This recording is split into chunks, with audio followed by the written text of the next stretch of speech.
రక్షకుడు అంటే మనలను మన పాపం నుండి కాపాడడానికి వచ్చిన వాడు అని అర్థం. ఏ భాషలలో వెళ్ళి చూడు, వెతుకు, యేసు అనే పేరుకు రక్షకుడు అని అర్థము.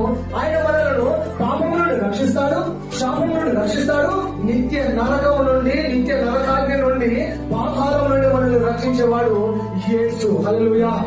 ఈ భూమి మీద ఎంత దూరం మనం వెళ్ళు, నీకు రక్షణ దొరకదు. యేసు నామములోనే రక్షణ ఉంది. నాకు రక్షణ కావాలి అంటే నేను తప్పకుండా రావాల్సిన ఏకైక పేరు ఏంటంటే రక్షకుడైన యేసు అనే పేరు. హల్లెలూయా. నువ్వు భూ సముద్రం లోపలికి వెళ్ళి నీకు రక్షణ కలగదు. నువ్వు ఆకాశానికి నేను వెళ్ళి అక్కడ రక్షణ దొరకదు.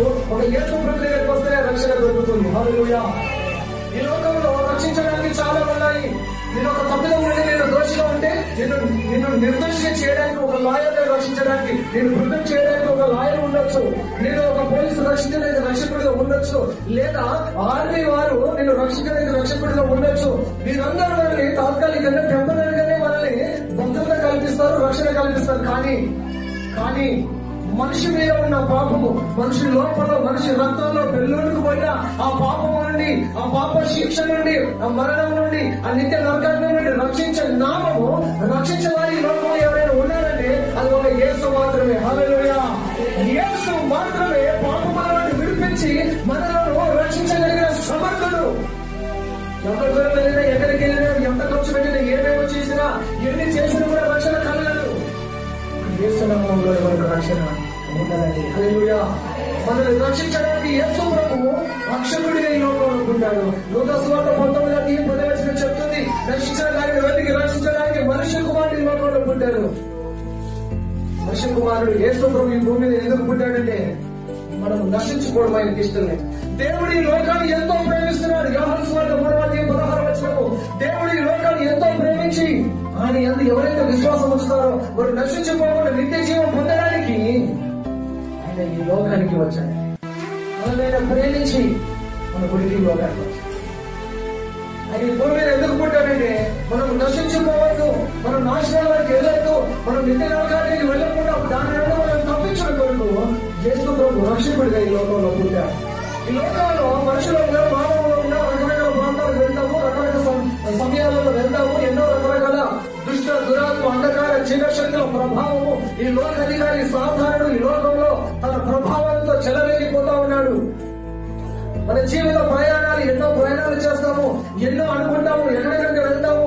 అడుగడుగున మనల్ని ఆటంకపరచడానికి, అడుగడుగున మనల్ని ఇబ్బందుల పాలు చేయడానికి, అడుగడుగున మనల్ని సమస్యలు సుడిగుండాలను నెట్టివేయడానికి, మనలను మరణ పంచులుగా తీసుకెళ్లి మనల్ని నాశనం చేయాలని అపవాది, శత్రువు, సాతానుడు ఎప్పుడు వెన్నంటే ఉండి పంచుకుంటాడు. ఆ సాతాను తప్పులు ఉడకకుండా సాతాను కార్యాలను లయపరచడానికి యేసు ప్రభు ఈ భూమి మీద పుట్టాడు. అది క్రిస్మస్. హల్లెలూయా.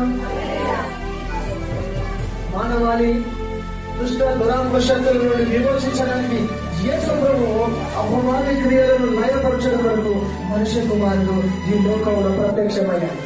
దేవుడు ఎలా ఉంటాడో మనుషులకు తెలియజేయడానికి, దేవుడి గుణగణాలు మనకు తెలియజేయడానికి, దేవుడు ఎలా ఉంటాడో జీవితం చూపించడానికి నేనే దేవుడినని రక్షకుడిగా యేసు ప్రభు ఈ భూమి మీద పుట్టాడండి. హల్లెలూయా. రక్షకుడికి ఎలా రక్షకుడు యేసు ప్రభు రక్షకుడు. ఇంగ్లీష్ లో LORD, లార్డ్ అంటాం, ప్రభు. దాన్ని అది ఎబ్రీ భాషలో కనుక మనం చూస్తే యావే అంటారు. దేవుడు ఎబ్రీ భాషలో రాయబడిన గ్రంథంలో ఐ యామ్ ద యావే అని చెప్తూ వచ్చాడు. యావే అనే పేరుకు అర్థము నీ దేవుడు అని అర్థం. యావే అంటే నీ దేవుడు అని అర్థం వస్తుంది. యావే అనే పదము అది ట్రాన్స్లేషన్ వెళ్ళిన తర్వాత యావే అనే పేరు అర్థం ఏంటంటే యేషువా అనే అర్థం వస్తుంది. ఈ యేషువా అనే పేరుకు అర్థం ఏంటంటే యేసయ్యే మనకు రక్షకుడిగా వచ్చాడని అర్థం. హల్లెలూయా. యేషువా అంటే రక్షకుడు అని అర్థం అండి. యేసు అంటే రక్షకుడు. యేషువా, జాషువా, యెహోషువా మన రక్షకుడు అయిన. మత్తయి సువార్త 1:21 ప్రకారంగా దేవుడు తన ప్రజలను వారి పాపముల నుండి రక్షించడానికి యేసు ప్రభువు ఈ లోకంలోకి వచ్చాడని. మనుషుల పాపములను తీసివేయడం ఎవరి తరము కాదు. ఎందుకో మనుషుల పాపములను తీసివేయలేకపోతున్నారు అంటే మనుషులందరూ పాపులే, ఏ భేదం లేదు. అందరూ పాపం చేసి దేవుడు అనుగ్రహించే మహిమను పొందలేకపోతున్నారు. ఏ భేదం కూడా లేదు. నేను గొప్పవాడిని అనడానికి లేదు, నేను మంచి కార్యాలు చేశాను నాకు పాపం లేదు అనడానికి లేదు, నేను పుణ్య కార్యాలు చేశాను, నేను దాన ధర్మాలు చేశాను నాకు ఏ పాపం ఎరగదని చెప్పడానికి లేదు, నేను ఏ పాపం ఎరగను నేను చచ్చిపోతే సమయంలో స్వర్గానికి వెళ్ళిపోతానని నువ్వు చెప్పడానికి లేదు. ఏ గ్యారెంటీ ఉంది? ఏ గ్యారెంటీ లేదు, వాళ్ళు చెప్పడానికి వీల్లేదు. మనిషి పుట్టుక పుట్టిన ప్రతి వాడి మీద పాపం ఉన్నది. హల్లెలూయా.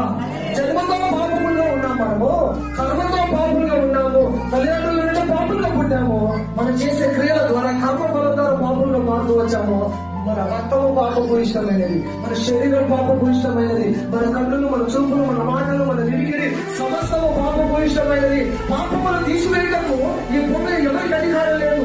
మార్క్స్ 2 వచ్చిన ప్రకారంగా పాపములు తీసివేయడానికి వర్ష కుమారునికి యేసుకు మాత్రమే అధికారం ఉంది. మన పాపములు ఆయన మాత్రమే తీసివేయగలరు. తన ప్రజలను వారి పాపముల నుండి ఆయన రక్షించడానికి యేసు ఈ లోకంలో పుట్టాడు. ఇది నిజమైన క్రిస్మస్. హల్లెలూయా.